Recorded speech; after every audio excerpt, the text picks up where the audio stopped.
Mahanap talaga ang katawan ni Bossing. Papasa na cover ng isang magazine.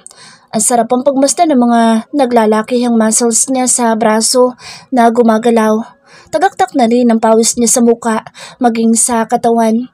Pero in fairness, hindi siya dugyo tingnan. Ang hot niyang tingnan lalo na nung humarap siya. Ulalam, parang kay sarap pumilig sa malapad niyang dibdib at pindot-pindutin ng daliri ang maliliit niyang mga muscles sa tiyan. At may bonus pang pa-V-line ang daddy. Parang gusto kong kuhanan ng pictures. Uy Johnny, tinatawag ka ni boss. Untag sa akin ni Kuya Pancho. Ha?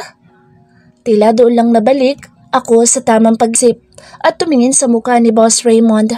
Nakapamewang siya at nakakunot ang noo, pero may kakaibang kislap ang mata niya.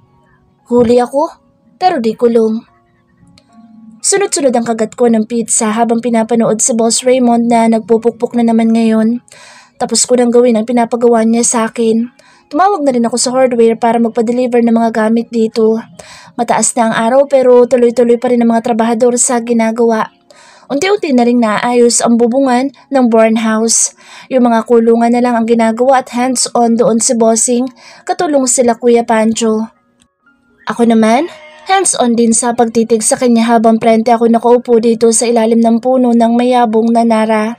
Ang sarap talaga niya. Ng pizza. Lalo akong ginugutom. Pagsubo ko ng huling kagat ay kumuha pa ako ng isang slice. Pina-order ito sa akin ni Boss Raymond para merienda ng mga tauhan. Nagmerienda na ang ibang tauhan pero siya ay ayaw pa rin magpaawat. Hindi pa nga yata siya nakakainom ng tubig eh. Tumayo ako at kumuha ng plastic cup na malinis at sinahuran ng malamig na tubig sa malaking water jug. Lumapit ako sa kanya. Pawis na pawis siya. Wawa naman ang daddy ko. Bossing, inom ka muna ng tubig. Alok ko kay Boss Raymond. Uminto naman siya sa pagpukpok at tumingin sa akin. Pawisan na rin, pati ang mukha niya. Bagya siyang umisi at kinuha ang plastic cup sa akin. Ininom niya ang tubig habang nakatingin sa akin. Nailang tuloy ako bigla kaya nag-iwas ako ng tingin at kunwaring tinitingnan ang mga ginagawa nila. Jenny, kuha mo rin kami ng tubig. Sabi ni Kuya Pancho. Humirit din si Kuya Arnel at Kuya Omar. Tinasan ko sila ng kilay. At bakit? Boss ko kayo? Kayong kumuha ng tubig nyo? Sumimangot na lang silang tatlo. Sumatalaga ng ugali nito. Sige na, magpahinga muna kayo at magmerienda. Sabi ni Boss Raymond sa tatlo. Kayo boss. Huwag niyo na ako intindihin. Sige na. Binitawan na ng tatlo ang mga ginagawa at lumapit sa puno ng nara kung saan may mesa at nakalatag doon ng 20 pirasong box ng pizza. Ikaw, nagmerienda ka na? Tanong naman sa akin ni Boss Raymond. Yes, bossing. Ikaw, magmerienda ka na rin? Sige, pakikuha ko ng pizza, mga 2 slice, saka tubig na din. Utos niya at inaabot sa akin ang plastic cup na wala ng laman. Agad naman akong tumalima. Sinahuran ko muna ng tubig ang cup, saka ko kumuha ng 2 slice ng pizza at sinapinan ko iyon ng tissue. Heto na, bossing. Ngiti-ngiti na sabi ko at inabot sa kanyang pizza. Hinawakan ko muna ang tubig. Thank you. Malalaki ang bawat kagat niya sa pizza. Parang 3 kagat lang yata niya iyon. Malaki pa naman ang isang slice at syempre habang umunguya siya hindi ko naman mapigilan ang pagmasdan siya. Lalo na ang paggalaw ng Adam's apple niya sa tuwing lulunok siya. Parang bawat galaw niya ang sarap pagmasdan. Kinuha naman niya sa akin ng tubig at ininom. Jenny, pakipunasan nga likod ko. Puro pawis na ako. Parang biglang nabuhay ang dugo ko sa utos niya na iyon. Nasaan ang bimpo niyo, bossing? Tanong ko. Aba, kanina ko pa gustong gawin na punasan ang pawisan niyang katawan. Itinuro niya ang puting bimpo na nakasampay sa 2x2 na kahoy. Kinuha ko iyon at pinunasan agad ang likod ni Boss Raymond. Pati likod niya ay puro muscles. Ang tigas. At in fairness naman sa kanya kahit pawisan siya, hindi siya maasim. Mabango pa rin siya. Sunod ko namang pinunasan ay ang mga braso niya na malalaki at matigas dahil puro muscle. Pati laig niya ay pinunasan ko rin. Siyempre, panghuli ang harapan. Nagsalubong ang mga mata namin ni Boss Raymond. May kakaibang kaslap sa mata niya. Ngumisi siya. Parang ang bait mo yata ngayon ah. Wala kang reklamo sa mga utos ko?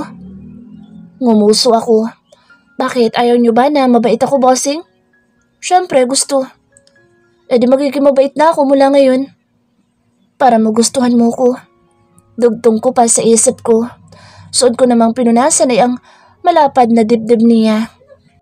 Medyo maumbok iyon at matigas. May maliit din siya mga balahibo sa gitna ng dibdib. Bumaba pa ang kamay ko sa tiyan niya at yun naman ang pinunasan ko ng bimpo. Ulalam talaga mga abs niya. Shit, that's enough, Jenny. Awat ni Boss Raymond sa akin na tinawakan ng kamay ko. Teka lang, bossing. Di pa ako tapos. Angal ko. Nag-enjoy pa nga ang tao, patitigilan na niya ako. I said enough. Mariin ang sabi niya na parang galit. Naguguluhang tumingin ako sa kanya. Napakunot ang noo ko nang makitang nagtatagis ang mga panga niya. Tumikim siya. Sige na, bumalik ka na doon. Maalikabok dito at mapako. Pero bossing, sige na Johnny. Matigas ang boss niya. Ngumuso ako. Ano ba yan? Bitin naman? Ibinigay ko na sa kanya ang bimpo at bumalik na sa pwesto sa ilalim ng puno ng nara. Nagkasya na lang ako na panoorin siya mula doon. Sa mga dumadaang araw ay lumalalim ang nararamdaman kong pagkagusto kay Boss Raymond. Nagiging papampam na nga ako sa kanya. Nagkakaroon na rin ako ng mali siya sa kanya. Kung dati parang wala lang sa akin ang pagtingin-tingin niya, ngayon apektado ko. Nagurumentado ang puso ko. Bawat kilos niya, bawat galaw niya, sinusundan ko ng mata. Minsan palihim ko pa nga siyang kinukuhanan ng picture. Okay na sana ang lahat kung wala lang epal. Gaya ngayon, masaya kaming namimili ni Boss Raymond ng mga gamit sa office. Nang biglang sumulpot si Helga na ngayon ay parang sawang nakalingkis sa braso niya. Bad trip tuloy ako. Saan kayo pupunta na secretary mo after this, babe? Malambing na sabi ni Helga na parang iniipit pa ang boses. Babalik na kami sa opisina. Bumili lang kami ng mga gamit para sa opisina. Ikaw, anong ginagawa mo dito? Tanong ni Boss Raymond na parang nakalimutan ng kasama niya ako. Ang sakit ha? Bibili din ako ng ibang materyales ko para sa butik ko. Oh, I see. Wala kang kasama? Wala eh. Baka pwedeng samahan mo naman ako kahit saglit lang, babe. Naalarma ako dahil baka pumayag siya. Naku ma'am, hindi pwede sa bossing. May gagawin kami sa office. Singit ko. Tinaasan naman ako ng kilay ni Helga at muling bumaling kay bossing. Sandali lang naman kami. Right, babe? Hindi nga po pwede. Kahit sandali lang dahil marami pa pong naiwang trabaho sa bossing. Diba bossing? Nagpalipat-lipat ang tingin ni Boss Raymond sa amin dalawa ni Helga. Pero nagtagal ang tingin niya sa akin. Nakipagsukatan din ako ng tingin sa kanya. Babe, samahan mo na ako please. Minsan na nga lang tayo magkita eh. Hindi mo na nga rin ako pinupuntahan sa bahay ko. Sobrang namimiss na kita, alam mo ba? Napasingap ako sa sinabi ni Helga. Tila may kamay na lumamuko sa puso ko. Pumupunta si Boss Raymond sa bahay ni Helga. At hindi ako tanga para hindi malaman ang ginagawa niya doon. Malamang nagtsutsuk-tsakan sila. Parang gumuho ang mundo ko at madilim ang paligid ko. Sa inis ko'y binagsak ko sa sahig ang mga plastic na binili ko at nag-walk out. Jenny! Dinig kong tawag sa akin ni Boss Raymond pero hindi ko siya pinansin at tuloy-tuloy lang sa mabilis na paghakbang. Ang sakit-sakit ng puso ko. Wala kami relasyon pero nasasaktan na ako. Bakit kasi nagkagusto pa ako sa gurang na yun? Nakakainis. Pinahid ko ang luhang pumatak sa pisngi ko. Paglabas ko ng mall ay dire-diretso ako sa parking lot. O Jenny, bakit ikaw lang mag-isa? Nasa si boss? Tanong ni Kuya Pancho pero hindi ko siya pinansin at binuksan ang pinto ng passenger seat ng sasakyan ni Boss Raymond at sumakay. Pabalibag ko pang isinara ang pinto. Maya-maya pa nakita ko na si Boss Raymond na kalalabas lang at dumiretso dito sa parking. Bitbit niya ang plastic bag na binitawan ko. Pinahid ko ng mga daliri ang luha ko sa pisngi at gilid ng mata. Ayoko makita niya na umiyak ako. Kinausap saglit ni Boss Raymond sila Kuya Pancho bago umikot sa sasakyan. Malukip-kip ako at tumingin sa labas ng bintana nang sumakay na siya sa driver's seat. Inilapag niya sa ibaba ang plastic bag. Naramdaman kong tumingin siya sa akin pero hindi ko siya tinapunan ng tingin. Anong problema mo? Bakit mo ako biglang iniwan sa loob? Tanong niya. Nahimigan ko ang inis sa boses niya. Hindi ako sumagot. Hindi talaga kita maintindihan minsan. Sambit niya at binuhay na ang makina ng sakyan. Wala kaming kibuan habang nasa biyahe kami pabalik ng opisina. Pero nararamdaman kong panay ang sulyap niya sa akin. Naririnig ko rin ang bawat pagbuntong hininga niya. Masamang masama pa rin ang loob ko. Naiinis ako sa kanya, lalong-lalo na. Naiinis ako sa sarili ko. Pagdating namin sa building ay mabilis akong bumaba at tuloy-tuloy na pumasok. Hindi ko na siya inintay. Narinig ko pa ang pagtawag niya sa akin pero para lang akong bingi na hindi pa rin siya pinapansin. Pagpasok ko sa office ay umupo na ako sa desk ko at ginawang busy ang sarili. Hindi ako nag-angat ng tingin nang bumukas ang pinto. Sa peripheral vision ko nakita ko siyang inilapag sa mesita ang plastic bag na may laman na pinamili namin sa mall. Jenny, halika nga rito. Mag-usap tayo. Tawag niya sa akin sa striktong boses.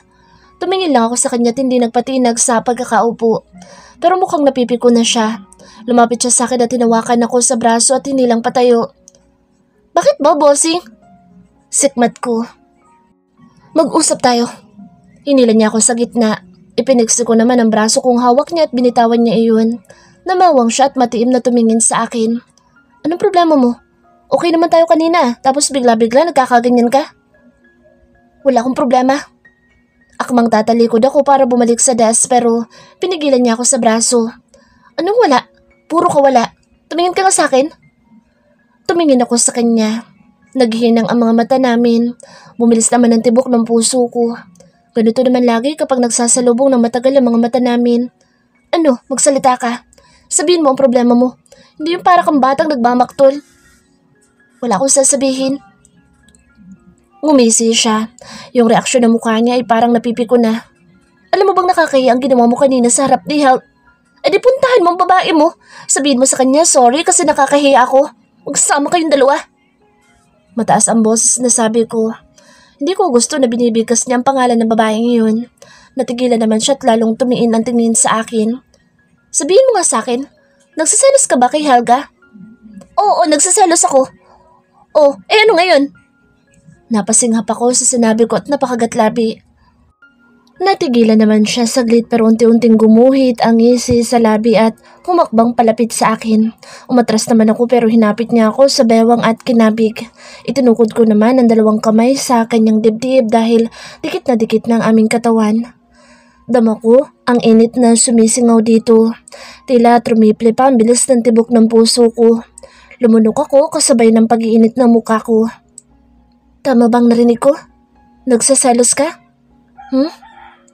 Halos pabulong na sabi niya sa magaspang na boses. Malambing din ang tono niya. Huwag mo i-deny. Malinaw kong narinig iyon. Kumagat-labi ako. Patay. Buko na ako. Narinig mo naman pala eh. Bakit nagtatanong ka pa? Bagya siyang tumawa. Itinaas niya ang isang kamay at inipit sa likod ng tenga ko ang hibla ng aking buhok. Bakit ka nagsaselos? Nag-iwas ako ng tingin. Ewan ko. Hinawakan niya ang baba ko. Sa akin ka tumingin. Bumalik ulit ang mata ko sa kanya. Mapupungay na ang mga mata niyang nakatingin sa akin. May kakaiba pa iyong kislap. Aminin mo nga, may gusto ka ba sa akin? Naigit ko ang hininga sa sinabi niya. Parang may humahampas na tambol sa dibdib ko sa sobrang lakas ng kabog nito. Aamin na ba ako o hindi? Para nakakahiyang umamin pero kung hindi ako aamin, lalo ako mapofrustrate. Lumunok ako at nagbaba ng tingin. Oo na. Gusto kita. Mabulong na sabi ko. Ano? Ulitin mo nga. Hindi ko narinig. Sinamaan ko siya ng tingin. Di daw narinig yan lapit-lapit namin. Sabi ko gusto kita. Oh, narinig mo na? Malakas ang boses na sabi ko. Ngumiti siya. Dinig na dinig baby. Loud and clear. Nalaki ang mata ko sa sumunod na pangyayari. Hinalikan niya ako sa labi. Pero agad din siyang humiwalay at tumitig sa akin. Pigil-pigil ko ang hininga at tila nalalaki ang ulo ko. Hinalikan niya ako. Pero muli siyang yumuko at sinakop ang labi ko. Nakaramdam lang ako at hindi ko alam ang gagawin. Malambot at mainit ang labi niya. Itinulak ko siya. Teka nga bossing, bakit mo ba ako hinahalikan? Nautal na tanong ko. Kumagat-labi siya at ngumiti. Hindi pa ba obvious? Gusto din kita. Napasinghap ako at namilog ang mata. Gusto mo rin ako? Tumango siya. Matagal na, Jenny. Nauna pa ako nagkagusto sa'yo kesa sa nagustuhan mo ko. Kumagat labi ako. Kasabay noon ay tila may nagpipiesta sa loob ng dibdib ko. Paulit-ulit na naririnig ko sa isipan ang mga sinabi niya. Gusto niya rin ako. The feeling is mutual. Parang ang may kumikiliti sa tiyan ko. Kinikilig ako ng bongga. At dahil sa sobrang tuwa ko ay ako nang kumabig sa batok niya at hinalikan siya sa labi. Natawa naman siya pero niyakap niya ako at idiniin ang labi sa labi ko. Gumagalaw ang labi niya pero ang labi ko ay nakasteady lang. Hindi ako marunong humalik eh. At mukhang nahalata niya iyon. Pigahin mo lang ako baby. Anas niya at naging mas magaslaw pa ang galaw ng kanyang labi. Sununod ko naman ang sinabi niya. Unti-unti kong iginalaw ang labi ko. Sinusundan ko ang bawat galaw niya. Ganito pala ang halik. Walang lasa pero masarap at mainit sa pakiramdam. May mga umuusbong na bago sa aking pakiramdam. Naging mas mapusok pa ang paraan ng paghalik sa akin na Boss Raymond at hindi ko na masabayan. Tinapik-tapik ko siya sa balikat at bahagyang itinulak. Humiwalay naman siya. Doon ko naman nabawi ang hininga. Grabe ka naman makahalik, bossing. Papatayin mo yata ako eh. Tumawa siya, tinalikan ako sa noo at ilong. Ang mga braso niya ay nakalingkis pa rin sa akin. Sorry, masyado lang ako masaya ngayon at sobrang nasabik sa'yo. Anya, sabay pisil sa baba ko. Ngumuso ako. Teka nga, sabi mo na una ka nagkagusto sa akin? Bakit hindi ko naramdaman at bakit hindi mo sinasabi? Manihid ka kasi. Marami na akong sign na ibinigay sa'yo at hindi ko rin masabi sa'yo dahil natatakot ako na baka layuan mo ko. Natatakot ako na baka matakot ka sa akin. Kaya gumawa ko ng paraan para magustuhan mo rin ako. Para quits tayo. Napakagatlabi ako. Kinikilig ako sa sinabi niya. Matagal na pala niya akong gusto. Hindi ko lang nahahalata. Syunga din kasi ako eh. Pero nabura ang ngiti ko nang may maalala. Paano si Helga? Diba girlfriend mo siya? May naramdaman akong kirot sa dibdib nang maalala ang babae. Tumawa siya. Hindi ko siya girlfriend. Tumaas ang isang kilay ko. Hindi mo siya girlfriend? Bakit tinalikan ka niya doon sa resto tapos babe pa ang tawag sa'yo? Tapos pumupunta ka pa sa bahay niya. Bumangon na naman ang inis sa dibdib ko kaya itinulak ko siya tumalukip-kip. Kumamot naman siya sa batok. Well, Helga is... hindi ko alam kung paano ipaliliwanag sa'yo pero hindi ko siya girlfriend. Never ko siyang naging girlfriend. Sumimangot ako. Parang alam ko na. Ano mo siya? Fubo? Parang gano'n na nga. Mahinang sabi niya. Parang sumama na naman ang pakiramdam ko. Inarapan ko siya at tinalikuran. Wait, Jenny. Hinawakan niya ang braso ko. Ano? Asik ko. Umiinit na naman ang ulo ko. Mumuntong hininga siya. Yung sa amin ni Helga, wala lang iyon. Hindi ako seryoso sa kanya. Sa akin, of course, seryoso ako sa'yo. Seryosong seryoso at gusto ko tang maging nobya. Seryoso mukha niya habang sinasabi iyon. Parang hangin naman na tinangay ang inis ko at sumibol na naman ang panibagong kilig. Talaga gusto mo ko maging girlfriend? Pigil ang iting tanong ko. Yes, baby. Will you be my girlfriend? My official girlfriend? Kumagat labi ako. Abot na abot hanggang langit ang kilig ko. Parang lalabas na rin sa katawan ko ang puso ko. Ano ba yung sasagot ko? Yes or no? Parang ang bilis naman yata. Gusto mo agad-agad mag-boyfriend at girlfriend tayo? Maligaw ka muna. Umawang ang labi niya. Kailangan ko pa ba maligaw? Nag-kiss na nga tayo ah. Ano naman? Gusto ko ligawan mo ako bago kita sagutin. Ayaw mo o gusto mo? Siyempre gusto ko. Fine, maliligaw ako. Good, pumunta ka sa bahay at harapin mo si tatay at si Kuya Joel. At isa pa nga pala, huwag ka na makikipagkita kay Helga o kahit na kausapin siya sa cellphone. Kapag ginawa mo yun, bastard ka agad. Umawang ang labi niya at namewang sabay kamot sa ulo. Langya, hindi pa tayo pero parang under mo na ako. Mahinang usal niya. Parang ayaw mo yata eh. Gusto ko. Sige mamaya pupunta ako sa bahay niyo at aakyat ng ligaw. Pero bago yun, pakis muna ulit. Kinabig niya ang bato ko at siniil na naman ako ng halik sa labi. Nanlaki ang mata ni Pancho sa nakita sa loob ng opisina. Naghahalikan si Boss Raymond at si Jenny. Magjowa silang dalawa? Maingat niyang isinara ang pinto at malalaki ang hakbang na nilisan niyang opisina. Pinindot niyang elevator at pagbukas ay mabilis siyang pumasok. Kailangan malaman ito ni Arnel at Omar dahil panalo siya sa pusta. Kukubrahin na niya ang panalo niya. Pagbukas ng elevator ay malalaki ang hakbang niyang lumabas at dumiretso sa pinagtatambayan ng dalawang kaibigan. Hoy, mga engot! Pinagbabatukan niya ang mga ito nang makalapit. Aray, bakit ka ba nang babatok, Pancho? Angal ni Omar. Arte mo, hindi naman malakas yun. Siya nga pala, kukunin ko na mga pusta niyo. Nakangising inilahad ni Pancho ang kamay sa harap ng dalawang kaibigan. Kumunot naman ang noo ng dalawa. Anong pusta? Yung pustahan natin tungkol kay Boss at Jenny. Nakalimutan niyo na? O bakit mo kinukuha? Tanong ni Arnel. Dahil panalo ako.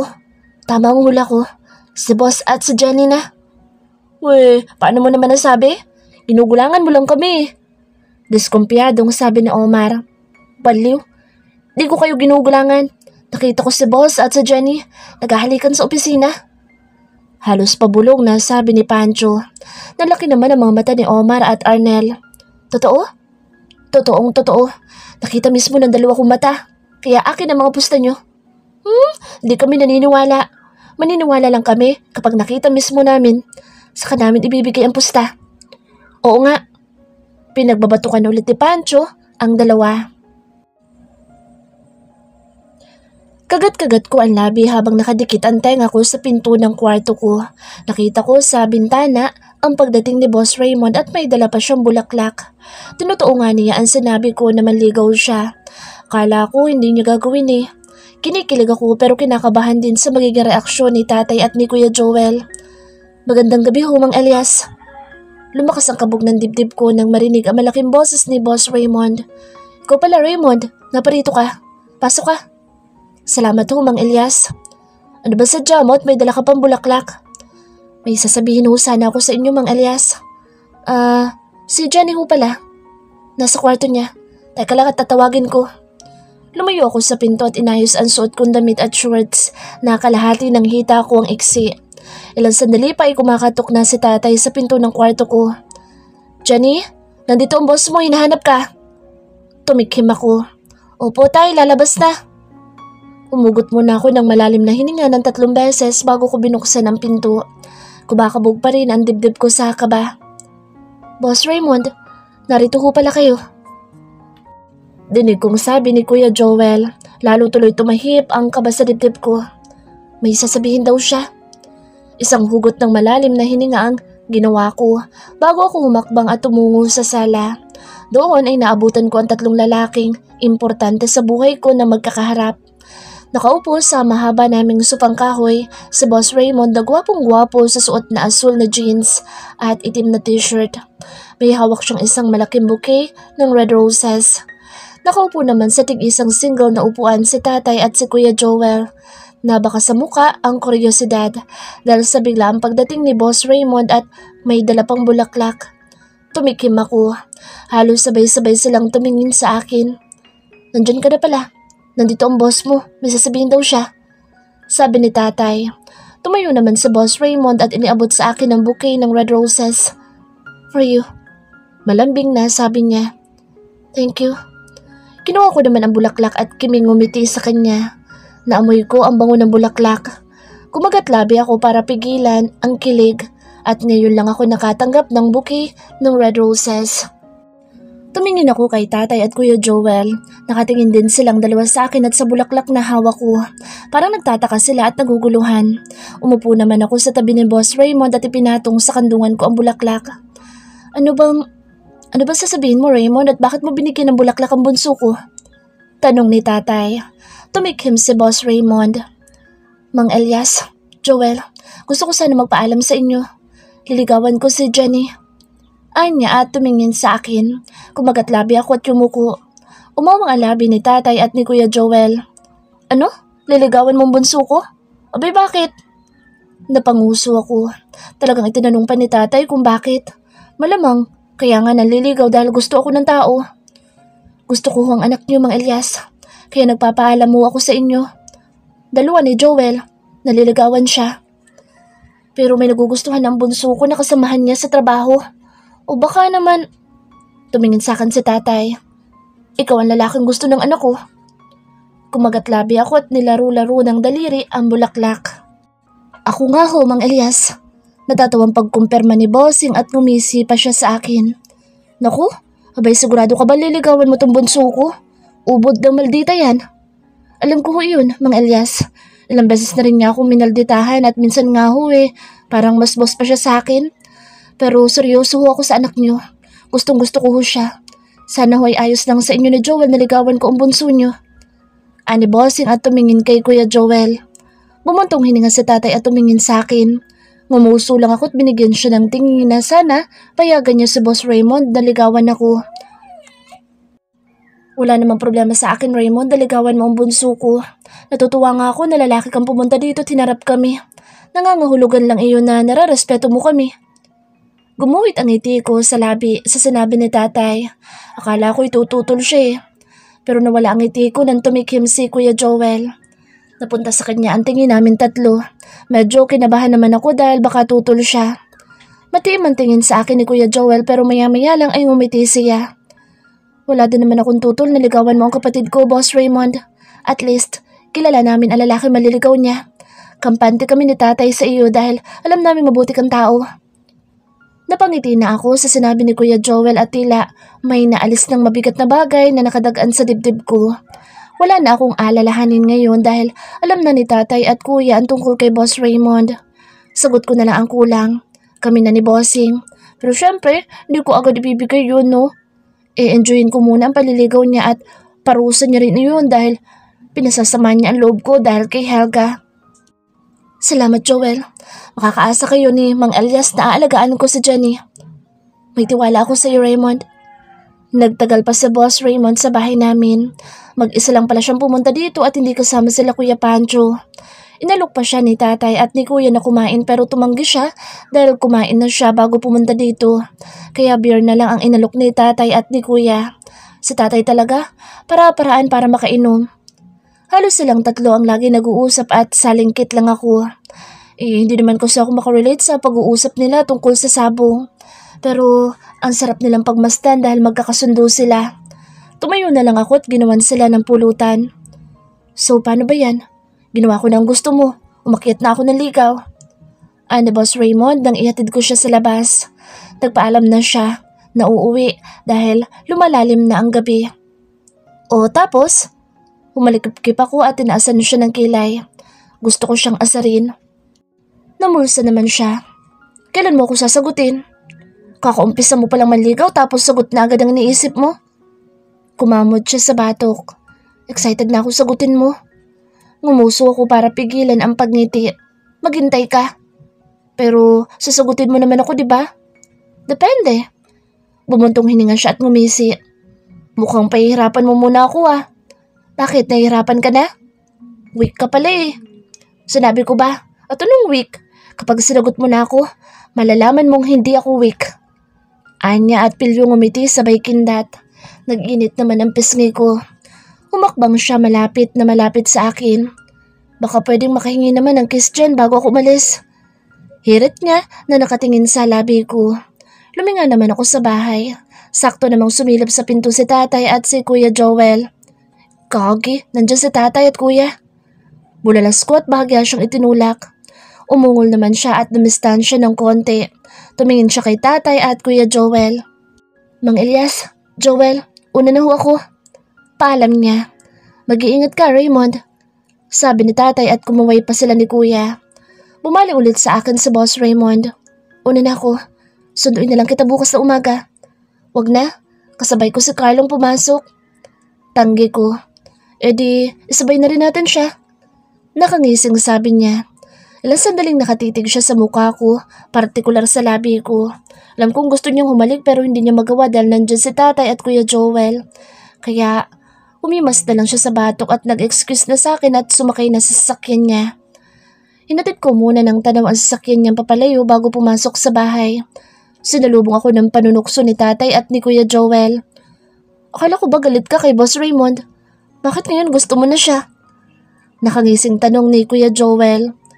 At nagpapaligaw pa. Segunda pa ni tatay. Ano magagawa ko? Nagustuhan ko siya. Mahirap kalaban ng puso, tay. Kuya. Nakangusong sabi ko habang bitbit ang mga bulaklak. Bukas ay ilalagay ko ito sa garapo na may tubig at lalagyan ko ng gamot para hindi agad malanta. Tapos ilalagay ko sa altar. Hanggang ngayon kinikilig pa rin ako. Aray, tay! Napatili ako sa gulat ng kurutin ako ni tatay sa pisngi. Umaharot ka na anak ko. Ayan o, kilig na kilig ang itsura mo. Pang-aasar ni tatay. Parang kamatis na rin sa pula mukha niya, tay. Dagdag pa ni Kuya Joel. Pasok na nga ako sa kwarto. Inaasar niyo lang ako eh. Sabi ko't iniwan na sila, pero tuloy-tuloy pa rin ang pang-aasar nila sa akin. Pumasok na ako sa kwarto, tangay ang bulaklak. Siguradong mahihirapan na naman ako makatulog nito. Hindi sa kakaisip, kundi sa kilig. Huminto ang dalawang sasakyan sa harapan namin ni Carlo. Sasakyan iyon ni Boss Raymond at nila Kuya Pancho. Pax, sasakyan niya ni Boss, diba? Tanong ni Carlo. Oh. Tinutuo nga ni Bossing na susunduin niya ako. Ibinaba niya ang salamin ng bintana sa tapat niya at napataas ang kilay ko sa itsura niya. Halatang bagong ligo siya at fresh na fresh ang itsura niya dahil bagong ahit. Pero mas bet ko pa rin ang may balbas at bigote siya. May suot pa siyang dark aviator kaya lalong ang lakas ng datingan niya. Pang Hollywood actor ang peg niya. Good morning po, Boss Raymond. Bati ni Carlo. Tumango at ngumiti lang sa kanya si Boss Raymond. Sakay na kayo. Tumingin sa akin si Carlo. Hinawakan ko lang ang kamay niya at iginiya na siya sa sasakyan ni Bossing. Bumaba naman sa isang sasakyan si Kuya Omar at pinagbuksan kami ng pinto. Sumakay ako sa passenger seat sa tabi ni Boss Raymond at si Carlo naman sa back seat. Passenger seat belt, ladies and gentlemen. Sabi ni Bossing sa amin ni Carlo. Ay, ladies din po ako, boss. Sabi ni Carlo habang ikinakabit ang seatbelt. Tumawa lang si Boss Raymond at tumingin sa akin sabay kindat. Ginusuan ko lang siya at kunwaring inirapan. How sleep? Nakatulog ka ba? Malambing na tanong niya habang bumabiyahe na kami. Oo naman, ang himbing nga ng tulog ko eh. Pero ang totoo, nahirapan talaga ako matulog. Anong oras na rin ako nakatulog kagabi? Kala ko hindi ka nakatulog kakaisip sa akin eh. Natatawang sabi niya at inabot pa ang pisngi ko sabay pisil. Bakit naman kita iisipin, buong magdamag? Gold ka? Ngumisi siya. Mas mahal pa ako sa gold. Anya at ang kamay ko naman ang inabot niya at pinasil-pisil. Kagatlabing nangingiti naman ako. Ang aga-agay pinakikilig na naman niya ako. Masarap palang bumiyahe na magkahawak ang mga kamay namin. Pero noon ko lang napagtanto na hindi nga lang pala kami ang nasasakyan kundi kasama din namin si Carlo. Mabilis kong hinawi ang kamay na hawak niya. Kumunot naman ang noon niya. Nilingon ko si Carlo. Nakita ko na milog ang mata niya sa nasaksihan. Tumingin siya sa akin at nagtatanong ang mga mata niya. Kinuha niya ang cellphone sa bag niya at nag-type. Nag-beep naman ang cellphone ko na nasa bag. Kinuha ko naman iyon. Nakita kong may chat si Carlo. Ano yung nakita ko, Bax? May relasyon ba kayo ni boss? Kumagat labi ako. Alam kong yun na itatanong niya. Nag-type ako ng reply. Wala. Pero naliligaw siya sa akin. OMG, true lalo? Oo, mamaya ko na ikukwento sa'yo pag out natin. Kagi, excited na ako sa chika mo. Ang taray mo ha? Si boss pa maliligaw mo? Tapos hindi pa kayo, may pa-holding hands na. Kung masyadong sweet, baka langgamin ako dito sa backseat. Nihahari ako na lang ang reply niya at ini-off na ang cellphone. Sino yan? Nilingon ko si Boss Raymond. Nakakunot ang noon niya at sumulyap sa akin. Sinuka ko yung kachat mo. Ah, si Carlo lang ang kachat ko. Tumaas ang kilay niya tumingin kay Carlo sa rearview mirror. Ngumiti naman si Carlo na hawak pa ang cellphone. Magkalapit lang kayong dalawa, nag-chat pa kayo. Ganoon talaga kami mga kabataan, bossing. Nakagising sabi ko. Mariing naglapat ang labi niya at sinamaan ako ng tingin. Sensitive talaga siya kapag edad ang pinag-uusapan.